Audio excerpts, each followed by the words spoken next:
Hello, everyone. How is it going? Hello. It's been a hot minute since we didn't get to do this last week. It's been a whole 14 days. Since the last uh, stream. yeah, since the last stream. And more specifically, the age show. But yes, that is how it is. I had Heck some yeah. family over this past week. For those that may or may not have seen, tweet. I'd say, yeah, I got to meet some of your family, and one of them in particular was like, I demand that we speak to Jessica. And I was like, okay. Yep. It was cute, though. Wasn't that good shit. It was cute. Alright, but yes, hello everyone. Welcome back to another edition of the Age Show. As always, I am your host, Connor, and with me, my co-host, Jess. What is up, my peeps? Now that we got the proper introductions taken care of. On to today's topic. I was about to say, is there a question of the week? Oh yeah, we're getting to it, but first things first, we have to mention the topic at hand. So, we're going to be talking about the Dragon Ball series today. Don't worry, not the whole thing. This isn't a 24-hour stream.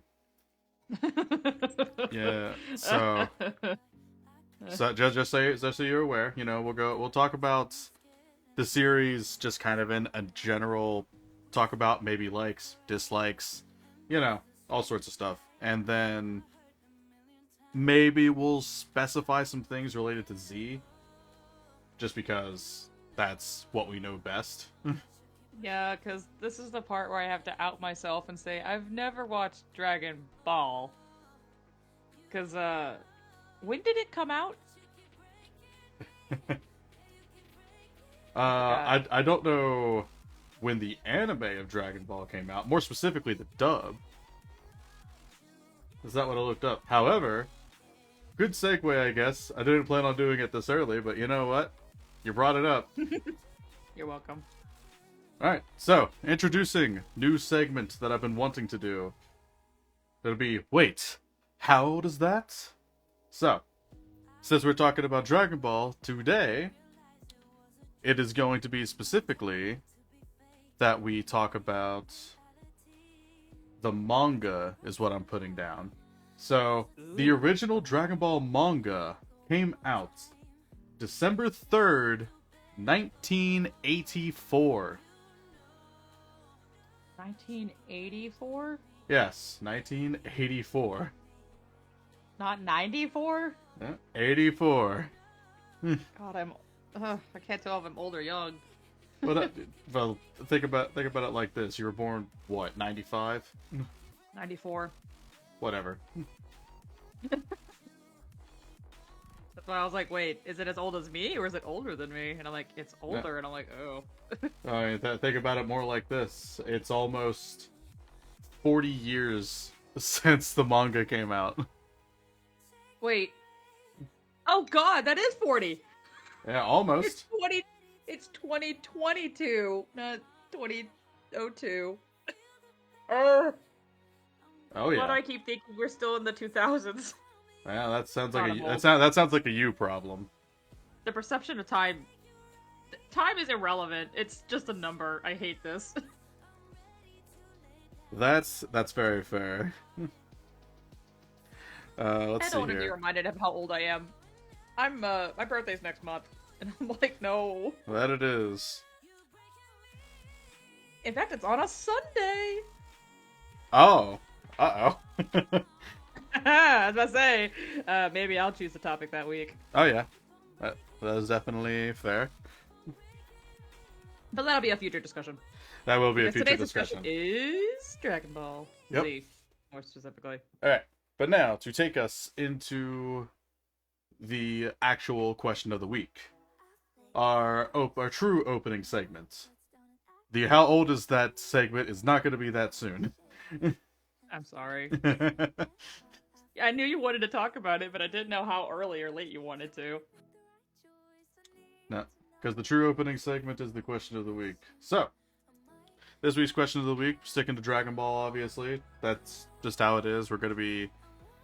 Unless there's, like, just different questions that you feel like doing just for the hell of it, then yeah. But besides that, the question will typically be with the subject matter at hand. So, I'm going to present the question to Jess, and I didn't tell you it an hour before stream. I didn't tell you it just yesterday. I gave you days in advance.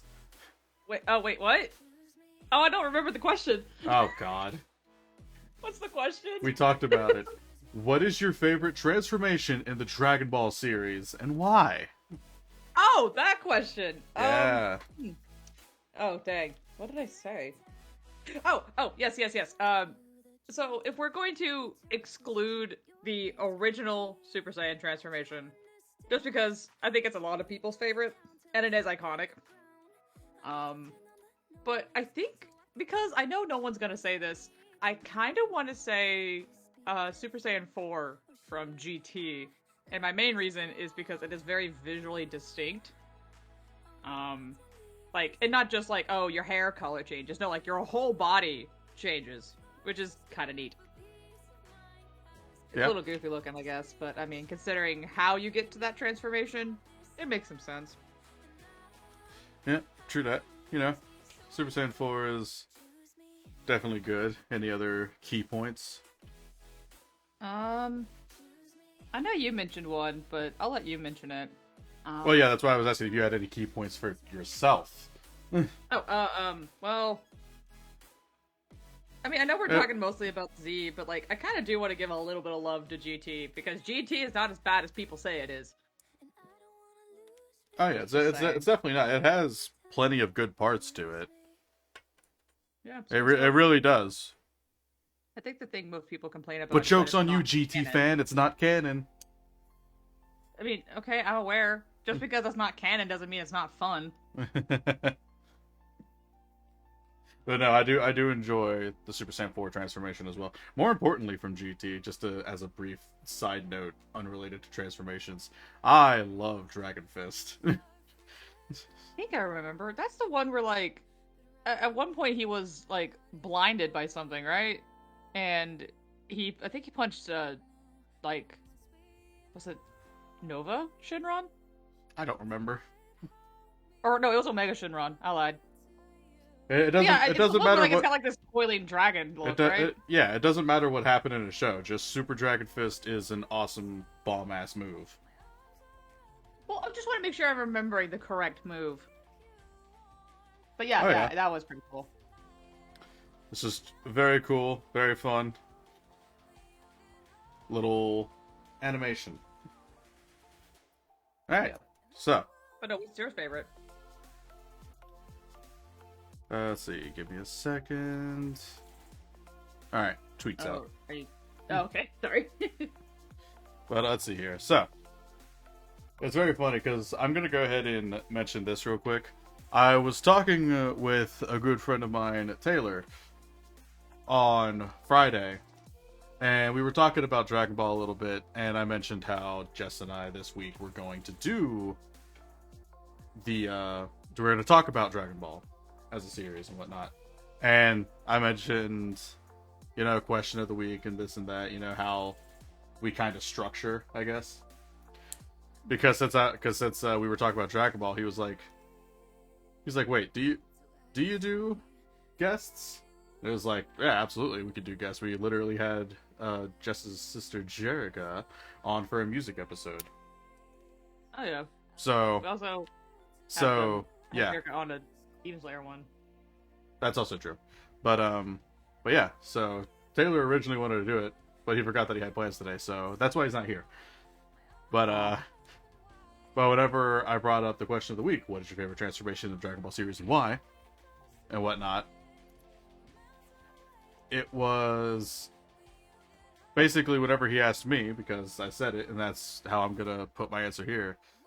But my favorite transformation is Super Saiyan Blue with Kaioken. Because the blue and red aura combined is just so nice. It's very aesthetically pleasing, actually. I really like it. Yeah, and don't get me wrong, I do actually also love how, like, Ultra Instinct aura looks and, like, the silver hair and whatnot. But Ultra Instinct is bullshit. you tried to explain what Ultra Instinct was to me, and I'm like, this sounds Well, like yeah, it should be OP, because you haven't but finished Super. that's true. I stopped after I finished the Goku Black arc, and I saw a little bit about Hit's whole deal, and that was about it. Fake Dragon Ball fan. I said I'm a Dragon Ball Z fan. I never said I was a Dragon Ball Super fan. I don't understand why you don't just finish it. I should, but like, Don't get me I've wrong. seen that video. I know it's bullshit. We all know There's it's a bullshit. YouTube video that I think is a bit funnier because, like, I'm aware that the Tournament of Power and Super, canonically it takes place in like an hour or something like that, like within an hour. It's not even an hour. It's like 45 minutes. Yeah, there's a 45-minute YouTube video out there of like somebody cut and pasted and showed all the different fights that were canonically supposed to be happening simultaneously all at once as they went in the order. And I'm like, that's fascinating that like all these episodes, like a ton of them, you know, which obviously is more than 45 minutes, really did fit in a 45-minute time span. Yeah, which is strange. Yeah. Because It's again, gotta give whenever you a you're watching perspective it, it doesn't feel like it because you know you're watching just episode to episode as they come out every week. At least if you're watching it on release, like myself.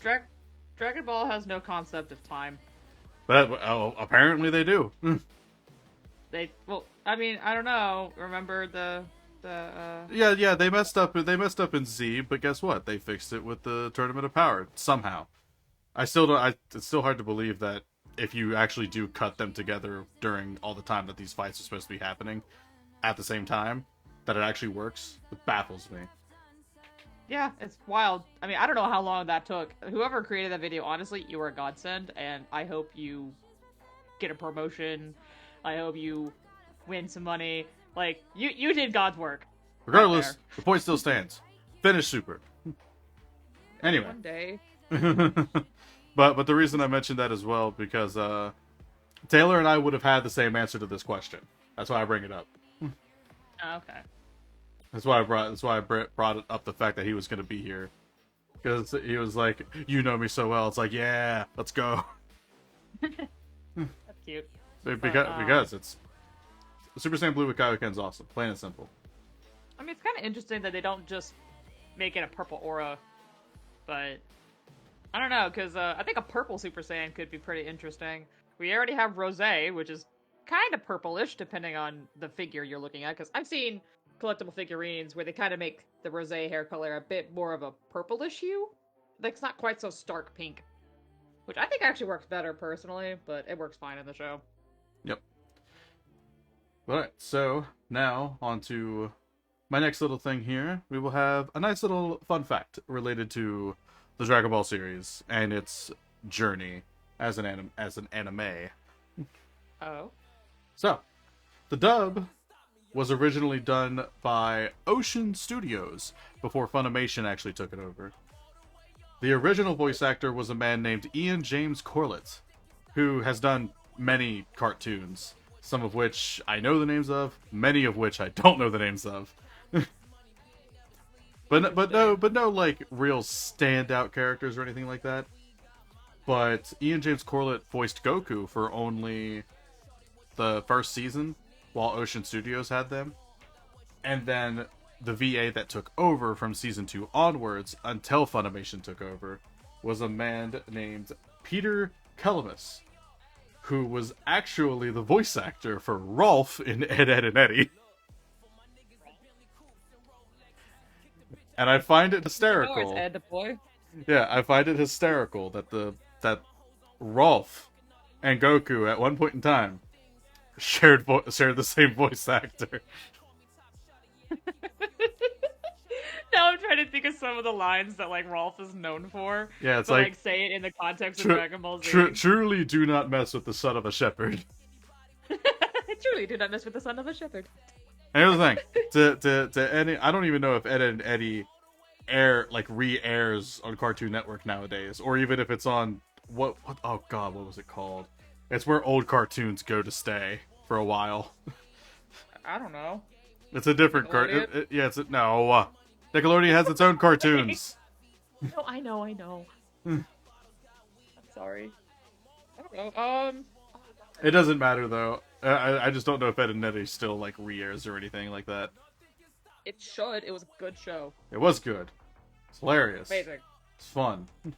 Funniest shit in the world. So yeah, to any of you younger Gen Z, sorry, you're not gonna know what Ed and Eddie is possibly. I hope you do, but go watch it.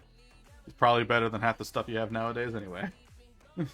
I'm sorry. Teen Titans Go kind of ruined the point of Teen Titans. But is that a controversial opinion? It is, but I am going to state my facts. It's not really a controversial opinion because most of our generation would agree. I'm glad at least our generation agrees. You can like Teen Titans Go. That's not my problem. My problem is that you have ruined Teen Titans for me. Pretty much, yeah. So, anyways. All right. So that concludes all opening stuff, and I guess it's time to just dive in to the pool that's known as Dragon Ball. So it's a very deep pool. It very is deceptively so. It is very deep, but again, we're sticking to the shallow end. You know, like you can still see the bottom. Anyway, give me a sec. I'm trying to pop my peace tea. As if it'll pick up again. Did it? No. Damn. Okay, it's fine. I both hate and love this mic. That's fair. Oh well.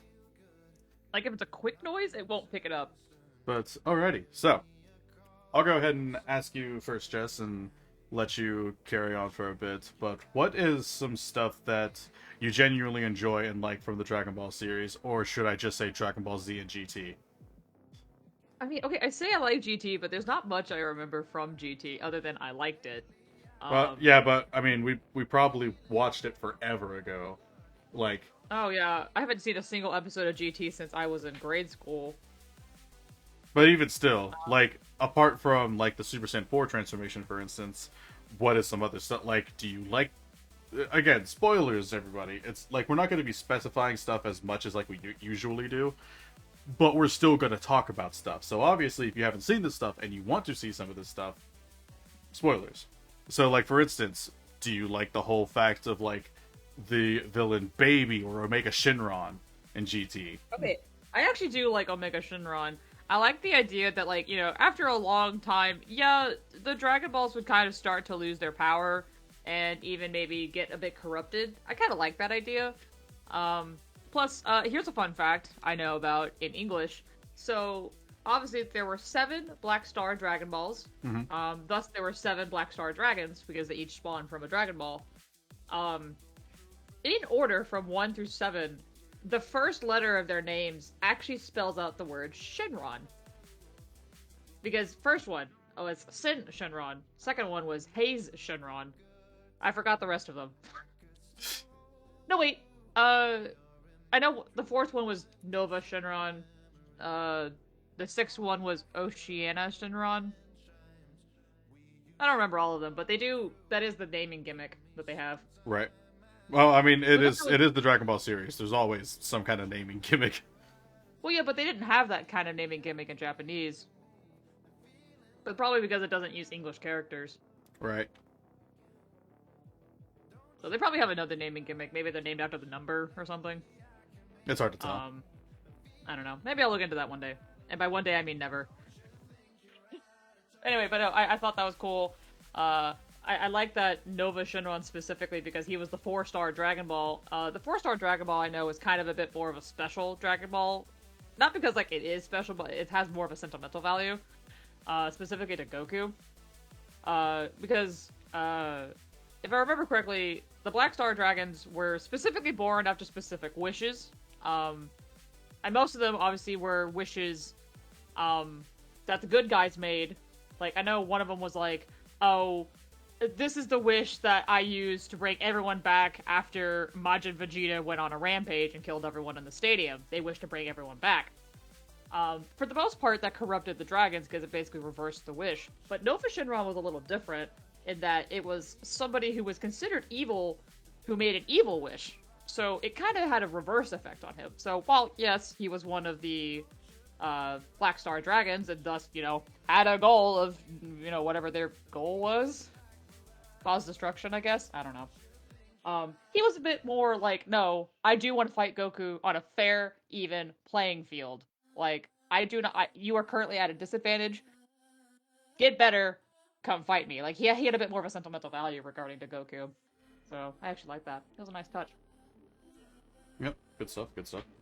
Anything specifically, like, story-related that you liked or disliked in terms of, Dragon Ball Z, Dragon Ball GT, what little bit of Super you have?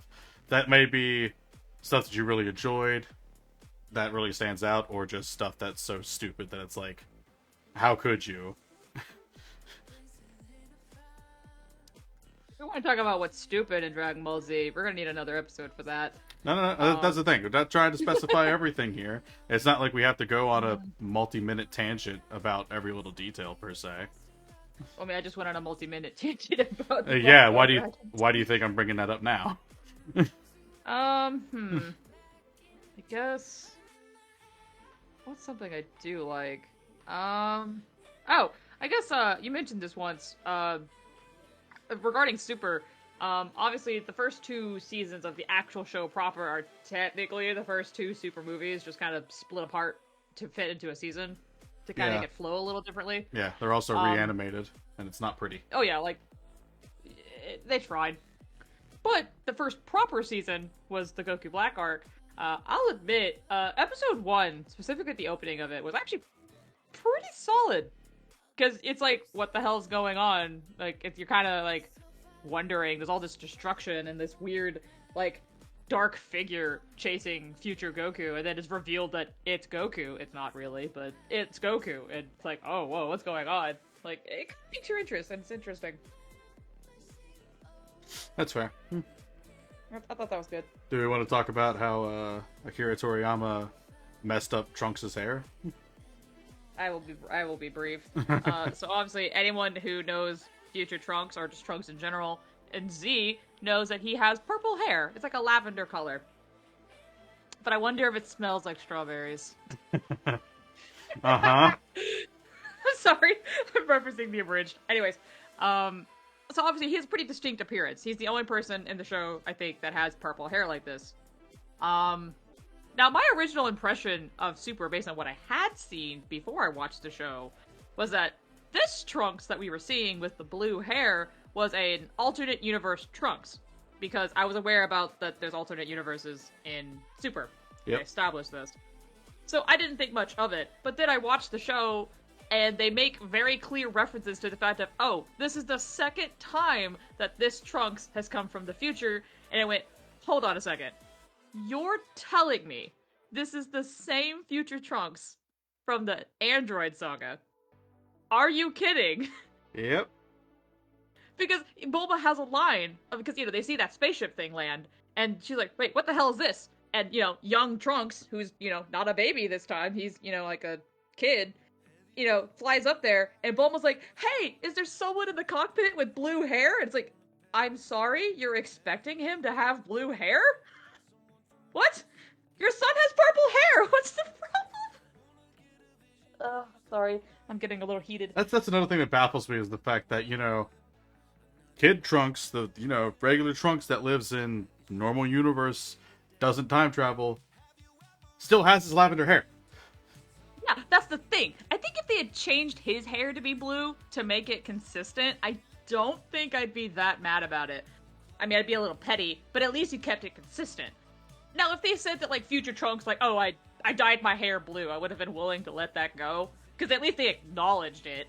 But no, they don't. Yeah, they don't acknowledge it. It's just like, again, it's a little petty thing, but at the end of the day, yeah, this happens a lot with Toriyama. It's like he'll always forget about stuff. It's actually the reason why Vegeta has never gone Super Saiyan 3 canon. Yeah. Same thing. So basically, it's just a lot of like, oh, Vegeta doesn't go Super Saiyan 3 because it actually does use a lot more energy versus, regular Super Saiyan and Super Saiyan 2 and da-da-da. So, people just say that's just like, oh, Vegeta refused to use Super Saiyan 3. You know? I mean, to be fair, it would be pretty difficult to imagine Vegeta with really long hair like that, so I'm fine. That begs the question, But though. it is... In an alternate universe, how do you think Super Saiyan 3 would look on Raditz? I would love to know. does it just stay the same length and become gold, or is it like, does he just have like, oh, what would be the correct way of saying it? Just absolutely unnecessary lengths of hair. You mean like Rapunzel hair? Yeah, that's basically what it would be like, I feel like. You know what? I think he could rock it. Because there's definitely fan art and stuff like that of Raditz in Super Saiyan 3 where people just make his hair it's just so long. I mean, I'm curious, like, how would Super Saiyan work for him? Would his hair just stick completely straight up? Would it just be more spiky? Like, I mean, Goku's hair stands straight up, basically. I mean, would Nappa just get the eye color changed and the gold eyebrows and that's it? Or would he would he grow like a little spike, you know? Like a little tuft of hair on top. No, not even a tuft, just a spike. That's a tuft of hair, like a little spike. Yeah, I don't think you're envisioning it the same way as I am, though. No. You know what? Better yet, just one standing strand of hair. That'd be great. And then whenever you go Super Saiyan 2, it's a slightly thicker strand. Super Saiyan 3, he gets a full head of hair. Yeah, we'll let him have it then. Nappa. Anyway. Also, I'll go ahead and fair warning this. If you hear jokes like we've already had, since like hair looks like lavender but smells like strawberries, like you're gonna hear jokes from the abridged series of Dragon Ball. Yes, pretty please go watch the abridged if you like the series.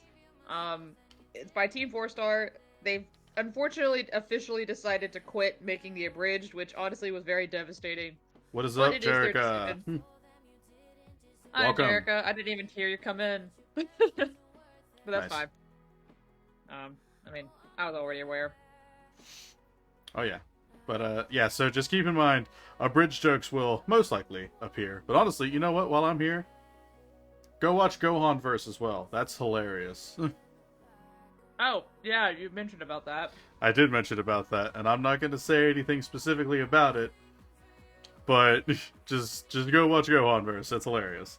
It has a little bit of rough sections because the guy who's doing it, you know, like learning the programs and whatnot, and he changed programs like partway through Gohan Verse. So those first episodes after the change are definitely noticeable, but it gets better. Yeah, I mean, I guess the only thing I would mention is that it is fan content. Like, it's not official at all. As far as I understand. Yeah, exactly. It's not official by any means, but Gohan Verse is literally just there's literally just a whole thing of Gohans that exists, and they have like their own little thing that they do in looking after other Gohans and whatnot. But the main character is Emo, is what he's known as, Emo Gohan. It's like, okay, Emo Gohan. Okay. Yeah, he has, which is hilarious because the way he talks is just like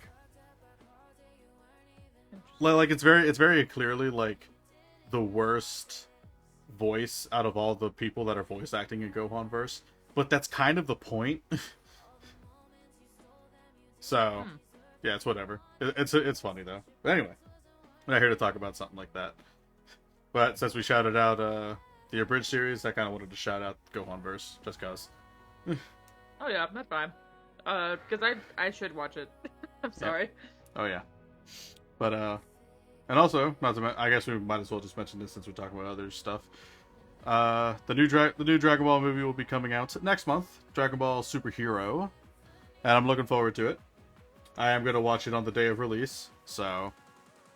What day does it release on again? I think it was August 19th.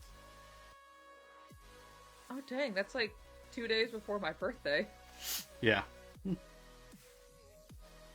Hold on. But alrighty, so I've done a lot. I've done a couple asking questions, and you answer. Do you have anything you want to fire back at me? Whether it's just the likes or dislikes. I mean, I am curious. What's something that stands out to you in the Dragon Ball series that you think should be mentioned? One thing Or that that'd should be good or bad? one thing that should always be mentioned with Dragon Ball as a series is, even if the story itself is not the most well written thing out there, because I've gone on time and time again in our show even, Dragon Ball is not a well written series. However, Nope. it is nostalgic for us because we grew up with it. The animation is still besides those first two seasons of Super, which is just the Super movies. Like besides that reanimation into the actual like anime seasons, the animation and everything that happens is absolutely fantastic in the Dragon Ball series, no matter what you say.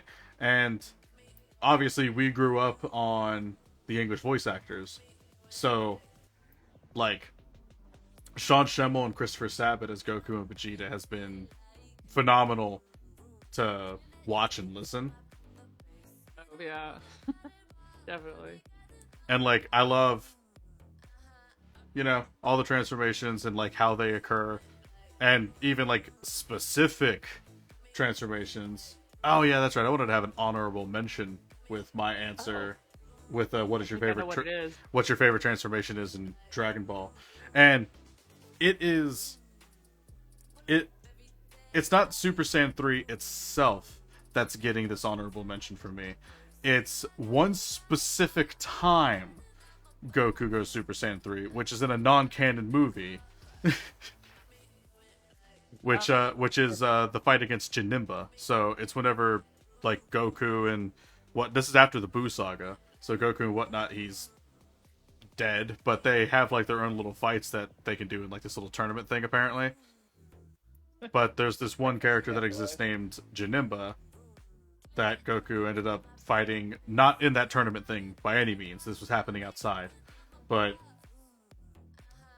Goku ends up charging up to go Super Saiyan 3, and since we grew up with the English dub and watched the English dub, Sean Schemmel, this is one of his, probably in my opinion, his best scream. Because it's one that got carried out. Like literally from the moment he starts to the moment he finishes the first time, because the scream does come back and carry on.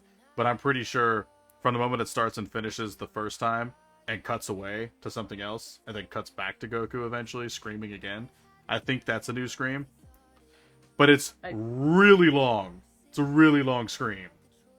Like, and it's not like a very slow build, like, very kind of quiet, and then it just kind of crescendos into a loud scream. No, it is just straight loud from the beginning, and it gets even louder as he keeps going, and I'm like, ugh.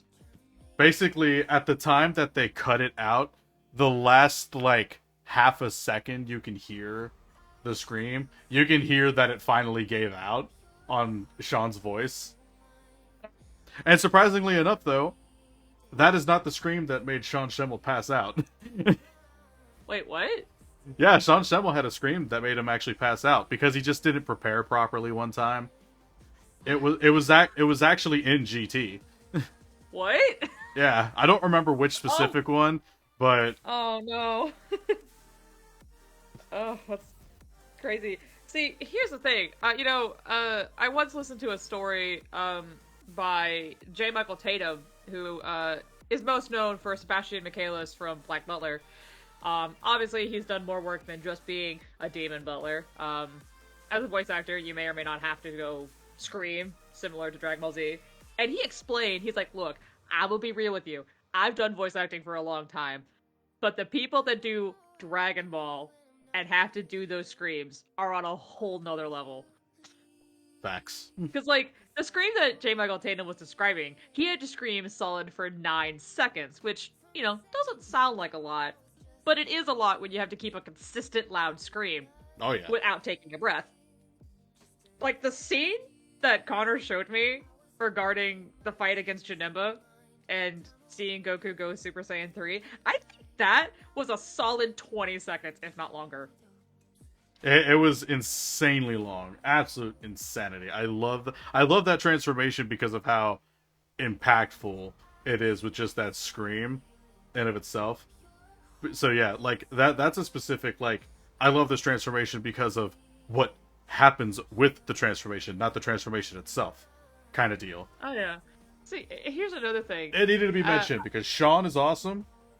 So oh is yeah. So is Christopher Sabat, and pretty much anybody else in Dragon Ball. All the people that voice act in there are fantastic. But Yeah, also, voice I acting agree, has gotten Jericho. better over the years. Yeah, I agree with you, Jericho. It was insane. As someone who was in band, I played the French horn. That requires a lot of air. Watching this scene, I legit was like, ugh. Like, I could feel my lungs starting to, like, collapse, like, from a lack of air. And I was just sitting there, listening to it. Yeah, I was breathing fine. I wasn't the one screaming. I was like, this really feels like some of the stuff I've had to do in practice, and I wasn't even screaming even during practice. So yeah, like, I have mad respect for people who could do that. oh yeah. So mad respect for you, Sean Schimmel.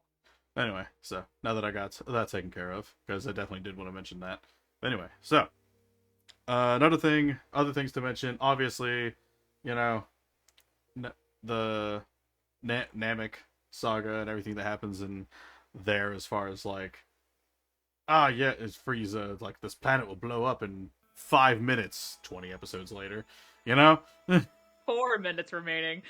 Yeah, it's like I'm so glad that's where the meme really comes from with just Dragon Ball not knowing their time. I mean, also I love the abridged because they fucking mentioned this. It was Oh so yeah. funny. Oh yeah. Even Goku, who's a total dumbass in the abridged, which is true. He's kind of a dumbass on the actual show. But to be fair, he at least has a couple brain cells left. Here's He the thing does not though. have any. Here's the thing though. Super- He's not a dumbass. It's just Super he became a dumbass. It's like what happened? Like I understand he got hit on the head a lot, but like the amount of concussions this man has probably suffered. but the fact that all of a sudden in Super he's just kind of an idiot. Like he still has his badass moments, especially whenever you're listening to Sean Schimmel speak. Oh yeah. But because I mean I did watch Super subbed because I just wanted to watch Dragon Ball as it was coming out.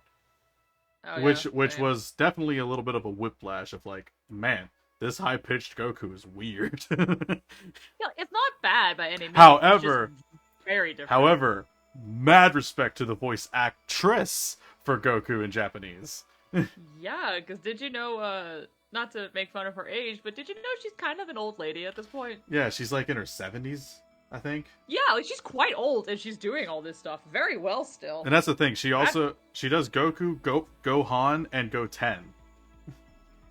Oh, I forgot about Goten. I'm sorry. How could? To be fair, How dare? Okay, to be fair, Goten is not really someone worth mentioning too often. Well, yeah, but we look- have Gotenks with the. Yeah, like, we have Gotenks, but that's because it's a fusion. Yeah, I know, but you can't forget Gotenks. Therefore, you can't forget Goten. Yeah, but I also kind of forgot about Gotenks. Actually, am I allowed to mention a funny memory? And I think Jarek could back me up on this. Sure. Okay, I'll be brief. So obviously, we used to watch Dragon Ball Z on TV, but we also had the VHSs. Yes, you heard me right. The VHSs. Yeah. I still have a bunch. To They're at my those of grandparents'. you that are too young to know what a VHS is. It was the thing before CDs. So, like, you had to, like, rewind the tape. If you messed up the tape in the cassette, then you're fucked, basically. That's it. You're done. That's it. Yep, trust me. Anyways, we had some of the cassettes for VHSs. We had a good chunk of them for the Boo Saga. And, we had a cassette, and it was during the fight in the hyperbolic time chamber against Boo. Obviously, at one point, I think Piccolo destroys the entrance, thus they are trapped in the hyperbolic time chamber. Yep. Boo goes, haha, I got out, by screaming a fucking wormhole out. Now, obviously, it does that whole thing of what's gonna happen next, like that whole bullcrap. Now, obviously, me and Jericho as young kids, one of us was like, "Oh, it's gonna be Super Saiyan 3," and then the other one of us was like, "No, it's gonna be a way out." Turns out it was both. We were both right. I remember this pretty distinctly because I don't remember which one of us said it was what. But it was funny. I remember that very distinctly. I feel like I said it was Super Saiyan 3, and Jericho said it was a way out, but it could be backwards. The important Jericho, part, though... Can you confirm or deny this? The important part, though, is that both statements were said, and then both statements were right. Yeah, because one of us was like, me and Jericho were both so happy that we were both right. It was so cute. But good times. But yeah, I do remember Go Tanks because, like, hey Jericho, am I allowed to call us out real quick? Just do it. Okay, anyway, please don't get mad at me, Jericho. But basically, obviously, me and Jericho are twins, and we both liked, Dragon Ball Z. We actually would sometimes attempt to do the fusion dance to see if it would work. I mean, that's just kids being kids. You kidding me? Yeah, I know. But we tried. We used to know how to do it pretty well, actually. Like, we would actually touch the fingers properly rather than, like, mess up on it. Like, you know, because, you know, if you don't do it quite right, it, you know, it fucks up. You either become fat fusion, old fusion, you know? Yeah. Oh, actually, do you want to mention about that scene in the Dragon Ball Super Broly movie? As a matter of fact, I will. I loved Super Broly. Did you actually watch Super Broly, though? I did, yeah. It was really good. Okay, nice. Good. So, obviously, there was a lot of hype around Super Broly, and, you know, people had, you know, rumors and spoilers and whatnot. But, rumor had it in the Super Broly movie is that, like, we were getting Gogeta back, not Vegito with the earrings. No, we were getting Gogeta back, and it's like, yes, please make Gogeta canon. Literally, one of my favorite out of all those fusions, basically. Gogeta is fantastic. Yeah, like Gogeta is great. And don't get me wrong, Vegeta is great too, sassier than Gogeta, but Vegeta has more fun, in my opinion. Yeah. Like, Vegito is a bit more sassy, but he's not quite as playful? Is that the word? I don't know. I would say he's... Like, Vegito is a bit more of Vegeta than Goku. Yeah. And then Gogeta is a bit and... more of Goku than Vegeta. Yeah, so, admittedly, Goku's definitely the funner of the two. But he's still got that sass that Vegeta has, which is iconic. But it's just really good. Plus, I think I like the design of Gogeta better, personally. Yeah, I do. I love the design as well. But it did actually happen. So basically... And I mean, they also made Broly canon, but they also corrected their mistake with Broly of the past. So... Thank God. Like, and to be fair... such a good idea. And to be fair, they did play the sympathy card really hard on Broly. Well, yeah. But you know what? That's how you it worked. Make people likable. It worked. Oh yeah. I am not against Broly at all. Oh yeah. Plus, like the biggest problem I think a lot of people had with Broly was that, like, don't get me wrong, you can have a grudge against Goku. A lot of people do. But the question is, why would you have a grudge? You're having a grudge because he cried as a baby and y'all just happen to be next to each other. Like, that is so fucking petty. Like, if it was like, oh, he was, like, bullied all the time or something, okay, you know what, maybe I can relate with that. But it's just because they were crying. I'm so glad the abridged was like, but he's so cool. But that's so dumb. But he's so cool. But that's so dumb. Yeah. The abridged does a good job of calling shit out. Oh, it was so... Thank you. Because even I was like, that sounds stupid. It is. It's very. But yeah, that was the original Broly's. Literally, like, his whole shtick. Yeah, which, I mean... I don't know. I mean, it just kind of, like... I'm not like if it's a movie specific villain, I'm not expecting them to have like the deepest character development, but like you could do something better than that. Yep. But basically, Which is why this. and obviously, back then as well, Super Saiyan was just Super Saiyan. But then there was Legendary Super Saiyan, and they've since retconned that as well. So. I mean, to be fair, that kind of needed a bit of a retcon, in my opinion. Yeah. So, I mean, the Super Saiyan itself is legendary in of its own. But now we have. It's basically just called, like, Berserker Saiyan. Which is what the kind of green look is. Which is what Broly has. And also Kale. I love Kale. Oh. I don't know that much about Kale. Maybe I should keep watching Super. as you should. I mean, I'm aware that, like, Kale has a fusion with her sister? I don't remember the relationship. Oh, okay, if they weren't sisters, my next guess was gonna be lovers. Like, No, I'm pretty sure they're just friends, but. oh, okay, sorry. However, they have a relationship. I don't however, know what it is. if they want to be lovers, that is perfectly fine. It's perfectly fine. Assuming they're not sisters. Assuming they're not sisters, yes. Okay, yeah. Okay. Unless Dragon Ball takes a very strict. Anyway, we're going off where we were going. Yeah, we're not. Yeah. Anyway, we're not. yeah. So what ends up happening is, Goku and Vegeta are fighting in Super Saiyan God form, Super Saiyan Blue form. I think even Vegeta does his perfected blue at one point, which I have talked about with you, Jess. I know it's stupid, but just let it go. Yeah, it just. Anyway, keep going. I think that's what they call it, but anyway.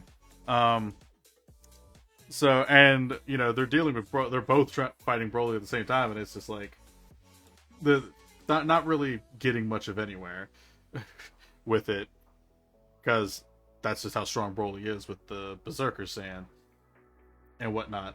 And I'm going to mention this, too, just because I think it's hilarious, but, Broly's father... What is his stupid name? It was something stupid. It was, because they're all named after vegetables.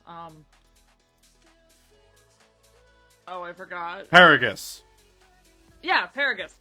So, yeah, Broly's father, Paragus, ends up just kind of, like, being bystander to the fight, just kind of there next to Frieza. And Frieza ends up just shooting one quick little beam just through Paragus' chest and kills him. And then Frieza just puts on this act towards Broly. It's like, oh no! Like, yeah. Your father died because of them, Which pisses Broly off even further, even though his father was a abusive, controlling piece of shit. Yeah. Like, honestly, I'll admit, Paragus was probably a bit more interesting in the original than he was in the Super Broly movie. Because, like, he wasn't quite an abuse. Well, maybe... Actually, I might be remembering wrong. No, he wasn't really like that in the original. That was his new direction. I'll admit, it is kind of bad to, like, put this kind of, like, mind control device on his son, but he also was aware that it was the only way to keep him under control. So he did it with, like... he wanted to be good, but he had no choice. But in this, he just kind of did it just because. So, yeah, I'll admit, I think Paragus was a bit better than the original. But basically, there was this shock thing on Broly that Paragus could just click a button and, it would hurt Broly. So, yeah, that definitely sucked. Not to mention that Broly got sent away to basically a nothing planet whenever he was a child, and then that was that, having to fend so young. Sure, they do that with all the Saiyans. Well, yeah, but they're usually sent to some kind of planet that they could, like, at least but here's the thing, they specifically exiled Broly because they knew, because King Vegeta saw the power that Broly had as just a baby, and it's like, oh, this is, dangerous. He needs to be sent away. Because King Vegeta didn't want his stuff to be, like his throne to be threatened, and whatnot, and, whatever. Like Yeah. Broly was so much more powerful as a baby than like even Vegeta was. Oh yeah, because for some reason power levels in Dragon Ball Z. Little eh, Vegeta, I should yeah, say. little babby Vegeta, Yeah, a little tot. yeah. So like that Broly was specifically exiled because of Yeah, that. but yeah, So but no, I mean, he was on purposely sent to a danger like a planet that would be more dangerous for him, and he ended up living, and then his father ended up coming. yeah, but actually, this was the point of like you were mentioning a specific scene. Yeah, Regarding yeah, Gogeta. yeah. Yeah. Sorry. I just wanted to mention that stuff too, just because it builds up to that. Oh yeah. But there's one particular time where it's like Goku's talking to Vegeta. It's just like, oh, there's a thing that we gotta do if we're gonna be able to fight, and you know, mentioning a fusion dance. And so Goku and Vegeta, they're out of the forms, and basically they're just flying around to get away from Broly at that point, and they fly directly above Frieza's head, and I mean like not highly above. I mean like they just came up the cliff where Frieza was just kind of standing, went over his head, and since Broly is a Berserker Saiyan, it doesn't matter. Whatever's in front of him is getting pummeled. So Goku and Vegeta, they get out of there with Goku's instant transformation to Piccolo, while Broly starts beating the shit out of Frieza, which makes this so validating. Yeah. And So funny. and they do the whole sequence again with the fusion stuff, where Piccolo is teaching them how to do it. They messed up the first time. They have to wait a half hour to get out of that. It cuts back to Frieza getting his ass kicked. They mess up the fusion dance again. And then they'll come out of that after another half hour. Cut back to Frieza getting his ass kicked again. For like a solid hour. Yeah, so Frieza's just getting his ass kicked for an hour, basically. And then finally, Goku and Vegeta get the fusion dance down, and then bam, there's Gogeta. It's like, yes, let's go! Fucking slay. But no, I'll actually, if I'm allowed to mention this one tiny maybe, I don't know if this is considered controversial or not, but I don't like Frieza specifically in Super. I think Yeah, it's kind of stupid that, don't get me wrong, a lot of people like Frieza. I think it was fine to bring him back for the movie, because, you know, if it was just him in the movie and then he was gone after that, I think that would have been fine. But the fact that they're keeping him around, and his real only gimmick is that, like, he wants revenge on Goku, but, like, he is unable to do it for some reason, even though you are canonically one of the most powerful beings in the universe. Excuse me? however, they did at least still give Frieza some, like, development and whatnot of just, like, whenever he was brought back to life, it's like, alright, he actually trained. Now, granted, he didn't really train for that long, and all of a sudden he became as powerful as he did with his golden form. But, oh Yeah. well, that's neither here nor there. At least he was brought back, and he's kind of become, like, he's still like a threat that looms in the background, but he's become more of a comedy character too at the same time. Because they had a whole thing where it's like, oh, you know what it's gonna do with the Dragon Balls, and there was a reference to how short Frieza is at one point in time, and Frieza got pissed off. Yeah. So, like, Frieza has become a bit of a comedy character. Like, here's the thing. At first, whenever it's like, you know, the Resurrection F movie happens and whatnot, it's like, alright, that's cool. But then they make it canon by putting it in the anime, and it's like, okay, so it is canon, you know, Frieza did come back. And then, whenever they want to bring Frieza back again for the Tournament of Power, because they needed another warrior who was strong that could fight, and Goku was like, I may have one, and they basically just get Frieza from the dead and whatnot to fight. Was there really no other option? I mean, whenever you're talking about strong fighters on the level of, you know, like a Goku or Vegeta, not really anybody else they could go to, because they were gonna bring Boo with them, but then Boo was in a deep hibernation slumber. Yeah, I do remember that because I watched the beginning of the Tournament of Power, and I mean like the beginning, like a couple episodes. I do remember that. Which is hilarious, because Boo was like actually training. So like Boo actually had the body of like adult Boo, but still had the same face as regular Majin Boo, which was absolutely hysterical. Which I'm like, that's kind of weird. Like they don't match. Yeah, but that was hilarious. Here's the thing: I also love the fact that, you know, Dragon Ball is now not just kid stuff. So like they can say whatever. No, not obviously whatever, but you know, they can say more, I should say. Which is nice, because it makes it so much funnier. Oh, I just remember. Do you know about this one line in Super that's kind of questionable? Does it have to do with the Goku Black arc? Yeah. Yeah. Which, okay. God. We probably shouldn't say it ourselves. Just know that, like, it's in context, it's not bad, but when you realize what they call Goku Black and what the people nearby are saying, it's like, hey, that might be a little racist. That's racist.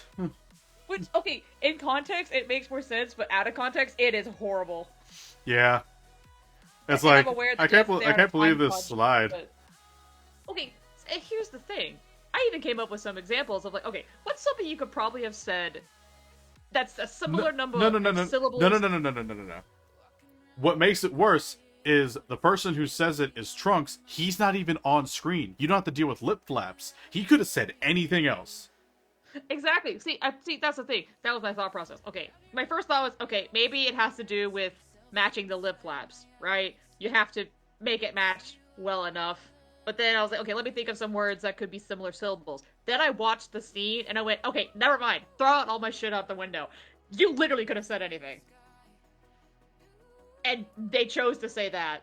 And it is only once that they do this, but it is notable. I wonder if there's an interview with Trunks' voice actor and they ask that question. Like, I'm just curious. Like, I mean, to be fair, I don't. I was like, did you feel uncomfortable having to say that? Well, because to be fair, voice actors at the end of the day are paid to say what's on a piece of paper. They are not directly responsible for the translation. They just have to say it. Yeah. So but this the is point the still translator's stands. Point still stands. I'm sorry, I just had to mention it. Here's the thing, though. Dubs will change stuff that's said in Japanese all the time. It's like... Oh, I know. But,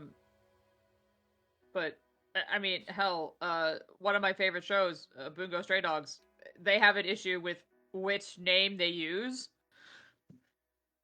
at parts. Like, usually they refer to the character Dazai as Dazai. Sometimes they'll say Mr. Dazai, which is like, you know, Dazai-san.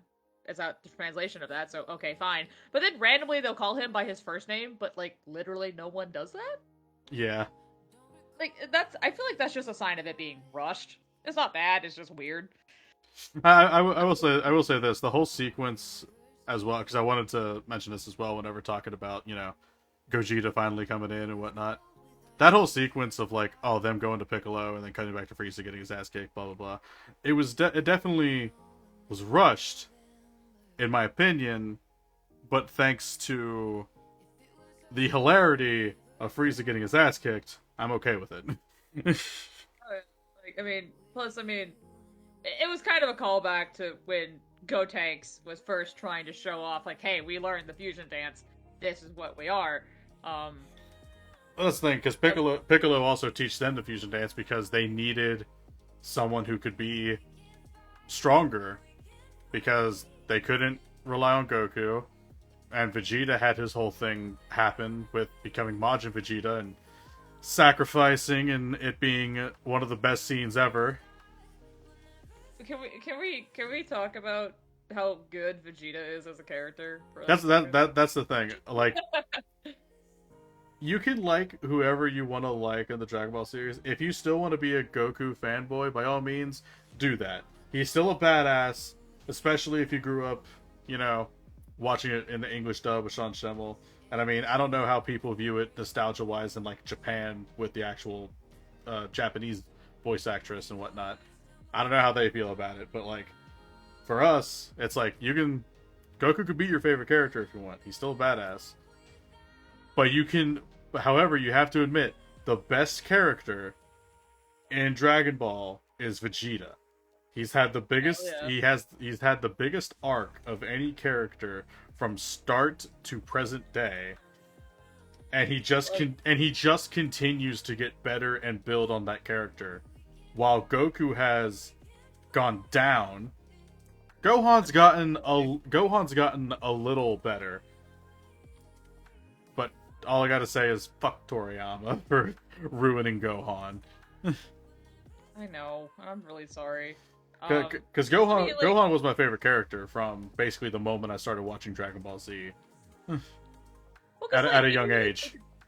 like, if you really think about it, like, if you go arc for arc briefly, like, you can really straight up see Vegeta's development. When you first meet him, you know, arrogant asshole, as all Saiyans have been portrayed to up until this point. Arrogant Prince of all Sans.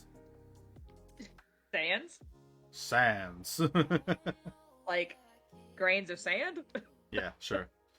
Okay, well, it sounds like you're saying sand, not Saiyans. Yeah, and Anyway, point is, yeah, he's the Prince of all Saiyans. He's very arrogant, you know, blah blah blah. He doesn't like Goku because he's not doing the Saiyan race any justice. He's not prideful, you know, because he was raised on Earth. Obviously, gets his shit kicked in. Namek Saga, obviously, he's a little reluctant to help us, but he is willing to help us because he doesn't want to side with Frieza and does shared common interest. but at the same time, he is still trying to get what he wants, which is the Dragon Balls for himself. So it's like, Oh yeah, but so it's it's a little better, but he's still going for his but then immortality. That's what he wanted. yeah, but then he gets his shit kicked in and actually dies this time, which he is brought back to life. You know, and in the moment of him dying, he realized he's basically been an arrogant asshole, which is nice to see. They're like, yes, you finally see your error of your ways, and unfortunately, you're dead. JK, you're alive. You know, and then he's like, you know what? I saw Goku do this transformation. I want to learn how to do it. And then, you know, fucks off, learns how to do it, comes back, is a badass. Oh, that's so good. Yeah, there's more than one way to realize the legend. Oh, God. Oh, the Embrace is so good. I'm sorry.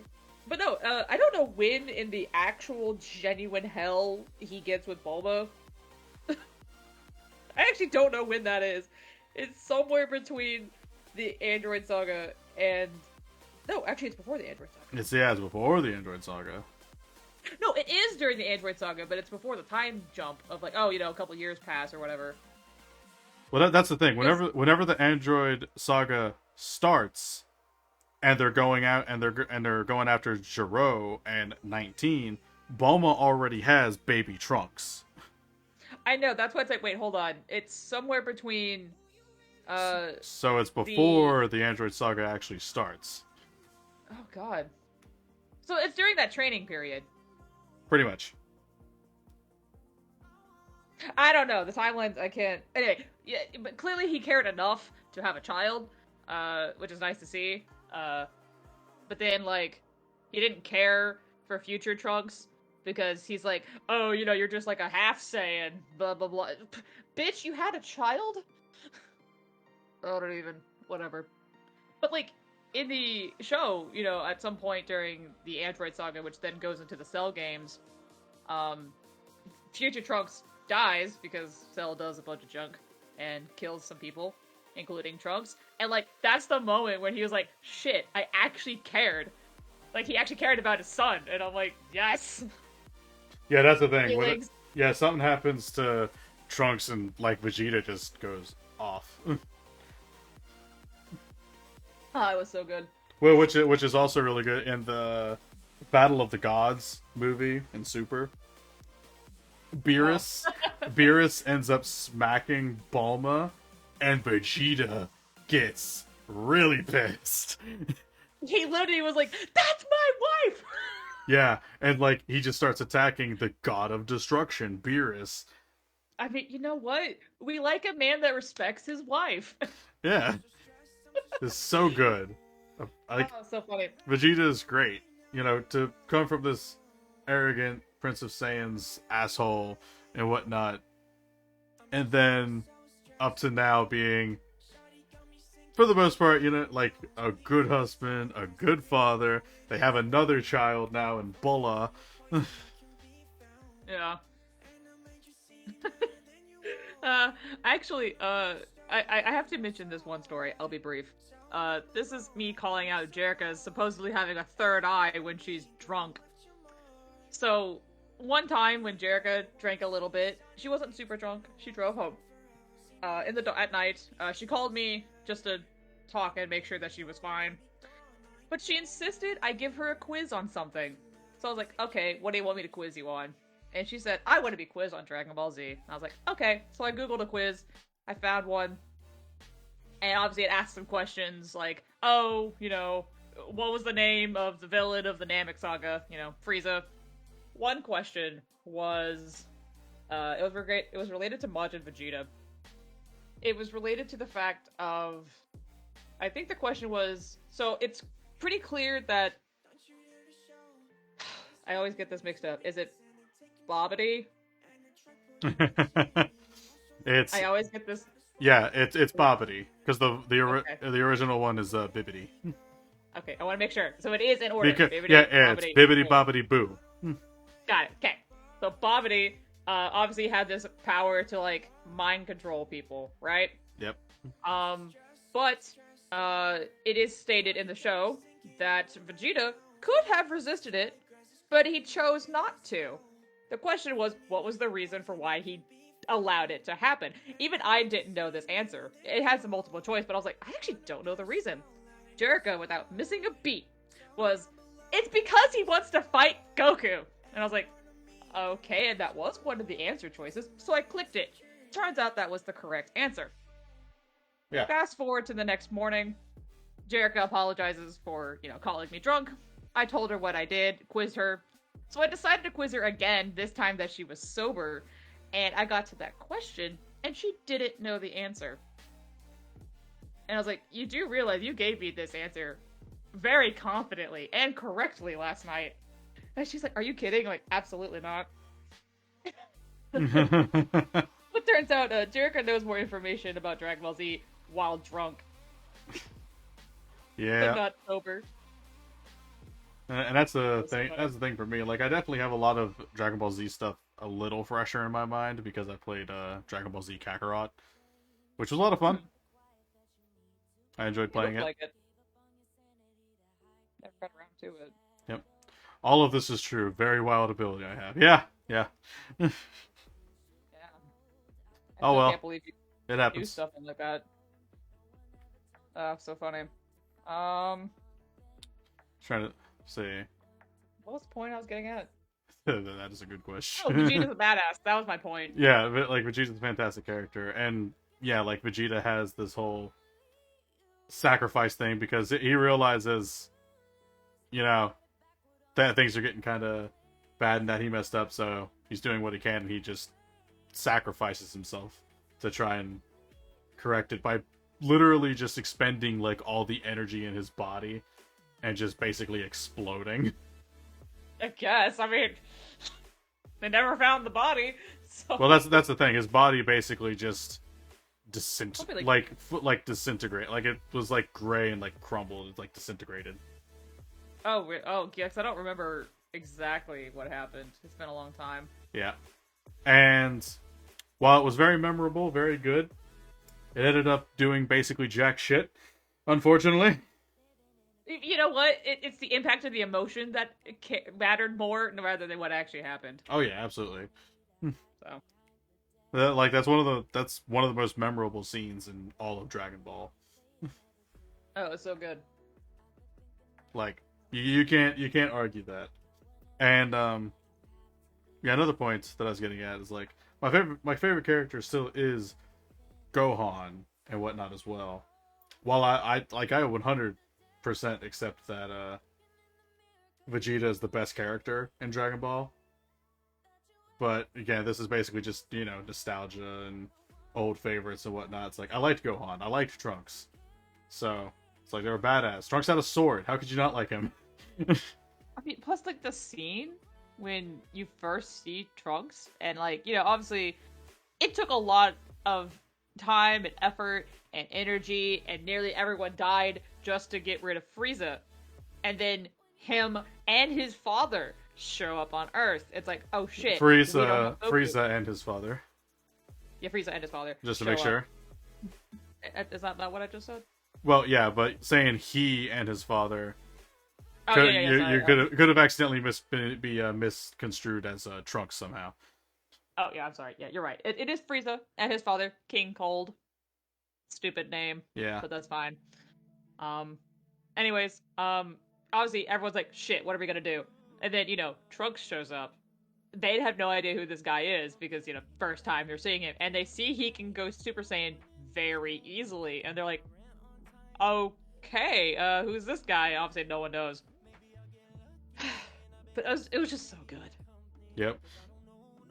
And Trunks just takes care of both of them and the ship for that matter in no time. Very easily. It's like, oh. And then basically everybody else, the Z Warriors and Bulma with baby Trunks and whatnot, are off to the side watching this happen. And Trunks notices them, you know, whatnot. It's like, oh yeah, you know, hey. You know, he mentions a little bit of his thing and whatnot that's going on. He's like, oh yeah, Goku should be landing here in a couple hours or something like that. And they're like, who the, you know, like, especially Vegeta, because he saw that he could go Super Saiyan. He's like, who the hell is this guy? The abridged, he's just like so suspicious of him. I mean, I would be too. So, yeah. Like, perfectly valid. Yeah, but yeah, again, he's like, that's oh, good he'll stuff. be back in like, he's like, oh, he'll be back in exactly 4 hours or something. And, you know, they're watching it and they're like, okay, 4 hours, there's hit, ping, there's Goku. And I'm like, oh, okay. Down to a T. Yep. It's funny. Pretty insane. Because Goku did escape from planet Namek before it blew up somehow, and he ended up on planet Ardrat? Is that what it's called? It had a name. Because they're never mentioned again, so like, it had a name. Oh god, random dumb trivia. Planet Yardrat. I was close. Yardrat, okay. I was close. I'm never gonna remember that. I said Ardrat. It was Yardrat. I was missing a Y. That's fine. You were closer than I would have been. I would have just said it had no name. Actually, speaking of names, I would like to explain this moment. Obviously, I know that the Saiyans are named after vegetables. Yeah? And, this was when Super was still relatively new. I was working at GameStop one day, and as nerds be, we'd be talking about nerd things, and I was talking with someone about Dragon Ball, and I was like, oh yeah, I heard that Planet Vegeta had a different name. I just don't know what the name is. And they said it was Sadala, and I was like, oh, that's an interesting name. Like an hour passes, and I'm still talking about it with someone, and then I literally stop mid-sentence. I turn to my coworker, and I just very loudly go, it's a fucking salad bowl. Yeah. And I'm like, oh my god, it's a salad! Yep. I mean, I am so stupid. Yeah. I'm just like... And then not to mention, you got Bulma's family, which is basically all named after, like... undergarments. Oh yeah, undergarments. Because Briefs, their name is Briefs. Yeah. Trunks, Bulma, which is Bloomers. And that Bola in the original was Bra. Yeah. I don't think there's any more else of that. Yeah. And then I know in the manga there's something that's related to granola bars or some shit, like, or maybe cereal. The Ceruleans. Yeah. Like that. Piccolo's minions were all named after instruments in Yeah, the original Dragon Ball. Yeah. Which I'm like, you've got to be kidding. It's just a Toriyama thing. I mean, look, the most creative he ever got was that androids 17 and 18 original names were Lapis and Lazuli Yeah. because their eye color is blue. Yeah. That's true. That's the most creative he got. Hey, you know what? It's fine. Also, can I... Actually, I would like to talk about that for a second. So... Obviously, these androids, when we first met them, did not go by their original names. And I guess it's fair to say that maybe you wouldn't go back to your original name, but maybe you would go by a new name. Why is it that even after 17 and 18 are basically human now, why do they still go by 17 and 18? Would you not pick a name? Could you imagine going to a school as 18 who has a child and being like, I'm here to register my child to school. Oh, what's your name? 18, like the number. Yeah. Not the word 18, I mean literally the number 18. What? Yeah. Like, what? Ah! Why don't they just go by a name? Whatever, it's fine. Just have to let it go, let it slide, I guess. I have to. I have no choice. Yeah. Trust me, you're not the only one that has an opinion like that, and it's not going to mean anything. Like, I don't care if that was, like, her nickname. Like, okay, we're still gonna call her 18, but that's not her official name now. But no. I don't know. I'm being petty about this. I'm aware. No, it's kind of a fair petty. Like, it's just... Because you do think they would have, like, actual names now, not just 18, 17. That reminds me of, what's his name? Supreme Kai? Yeah. Okay, first off, his name is Supreme Kai. Does he not have a name? I don't know. Because he is a Kai. Yeah. They're all Kais. Exactly, like... Just different levels of Kai. I don't know. Anyway. I think I've mentioned this one before about the whole he fused with the Patara earrings with, what's his name? I don't remember, but regardless, you got short blue guy with like a white mohawk, and then you've got tall, like red guy. Yeah, like they fused and they became like no, his name was Kibito because their fused name was Kibito Kai. Yeah. Okay, Kibito, I remembered it. So yeah, obviously when you're supposed to fuse like this, it's supposed to be permanent for Kais. They later retconned that it's temporary for humans, which is fine, I guess. Humans and Kais run by different rules, but then they were separate again in Super. And the only acknowledgement is, oh, we wished on the Dragon Balls to separate. Was it really that simple? Super stupid, I'm sorry. It is stupid, but that's beside the point. Also, I see that, Jerica, thanks.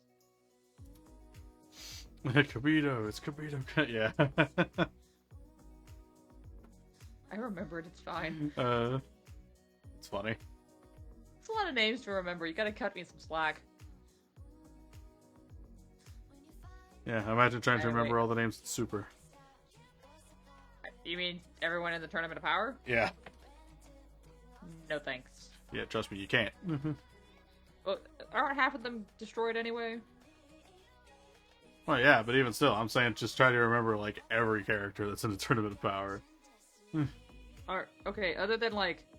No. I'm saying all characters. That includes all the other universes that's in the tournament. Okay, but I have a question. Other than our universe and the sister universe and, like, 2 people from Universe 2, is anyone else relevant? I mean, there's plenty of people from other universes that get a spotlight for a little bit, but they don't tend to last. At the end of the day, the ultimate thing is Jiren. Like, that's it. Yeah, like, isn't he from Universe 2? I don't remember which universe they are. It doesn't matter. Jiren's a fucking stupid character.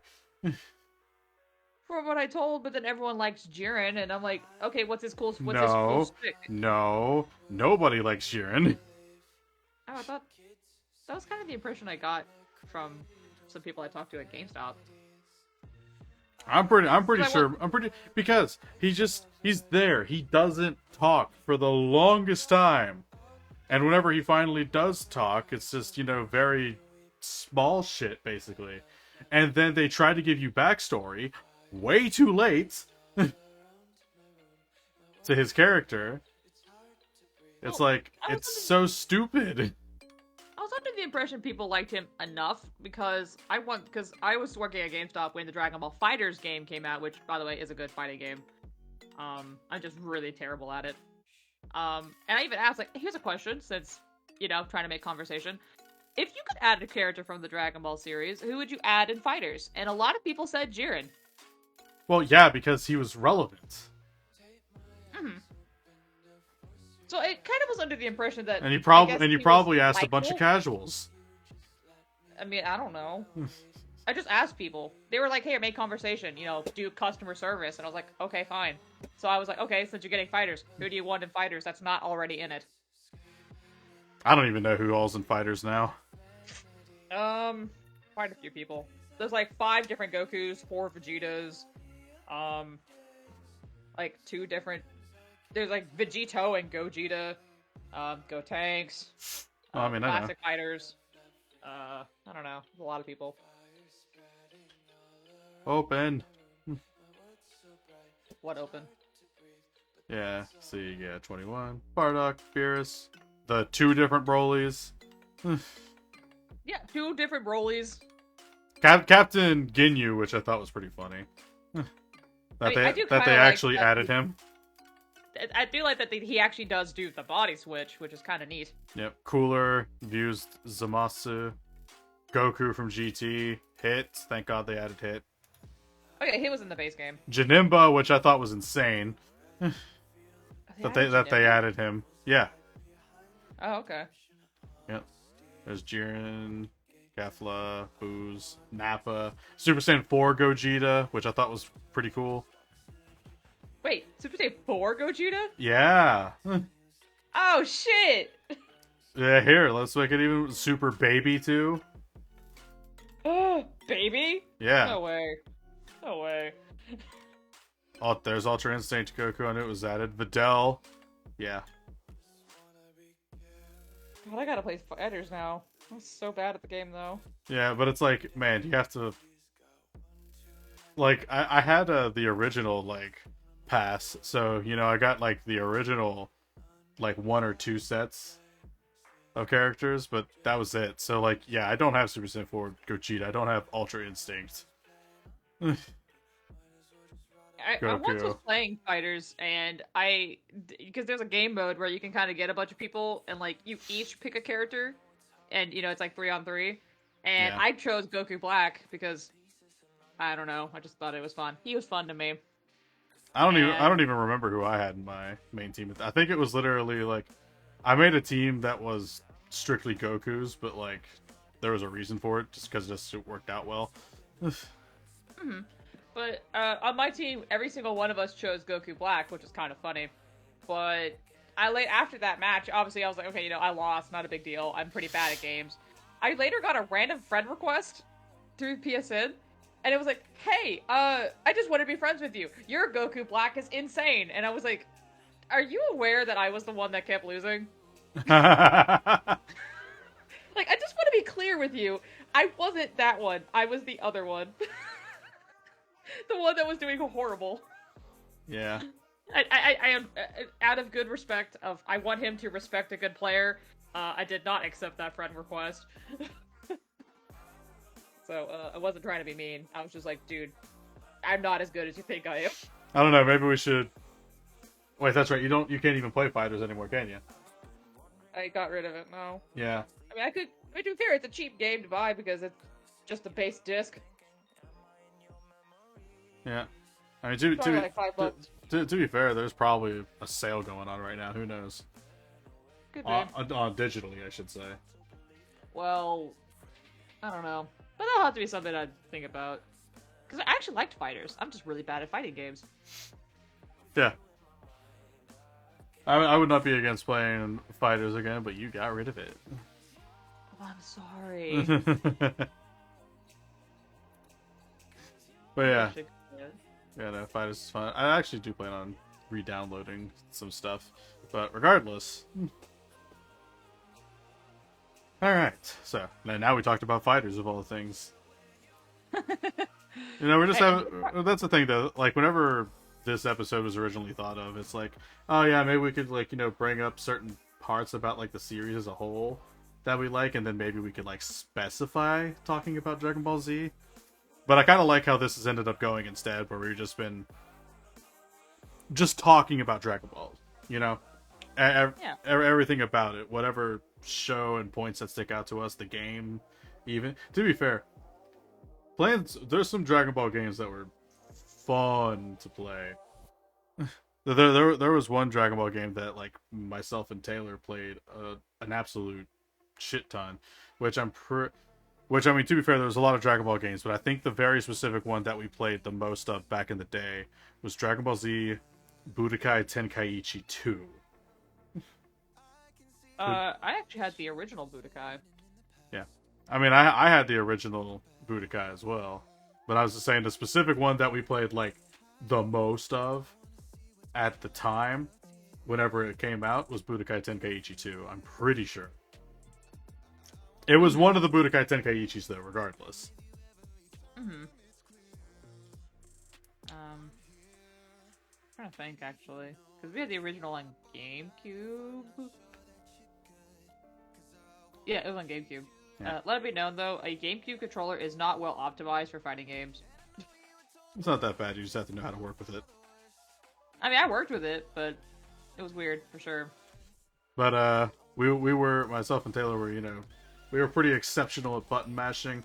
We, did the whole thing where whenever you got into a struggle battle and had to use the analog stick, you would just hold the controller with one hand and then take the palm of your hand on the analog stick and just fucking spin it, and then your freaking palm would end up looking like shit because of it. That probably ruined the thumb pad on that controller.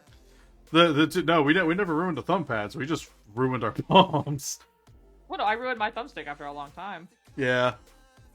But it ruined my palm, too. You know what? Honestly, saying ruining something related to an analog stick reminds me. I need to get another controller for my Switch.